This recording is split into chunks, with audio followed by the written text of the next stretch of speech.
కాబట్టి మా దగ్గర ఉన్న ఫ్రీడమ్ని చూసి అది చాలా పెద్ద విషయం అనుకుంటున్నావు, కానీ మా దగ్గర లేనిది డబ్బు. ఆ విలువ మాకు మాత్రమే తెలుసు. ఉదయం నిద్ర లేచిన దగ్గర నుంచి రాత్రి నిద్రపోయే వరకు, ఆఖరికి నిద్రలో కూడా మాకు డబ్బే గుర్తొస్తుంది. బేసిక్గా మా మిడిల్ క్లాస్ ఆలోచనలన్నీ డబ్బు చుట్టూనే తిరుగుతుంటాయి తెలుసా. అవసరాల్ని అడ్జస్ట్ చేసుకుంటూ, ఆశల్ని చంపుకుంటూ, చావుకి బతుకి మధ్యలో బతుకుతుంటాం.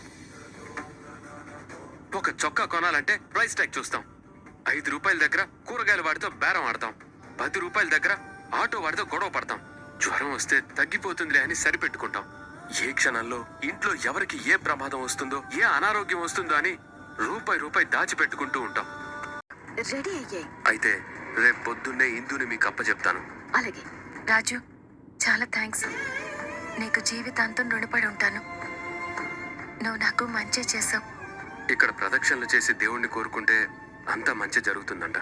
నువ్వు వెళ్ళి ప్రదక్షిణలు స్టార్ట్ చేయి. నన్ను ఒంటరిగా వదిలేసి వెళ్ళిపోతే నేను పారిపోతాను కదా. నువ్వు పారిపో. మరి నేను నిన్ను నమ్మచ్చా?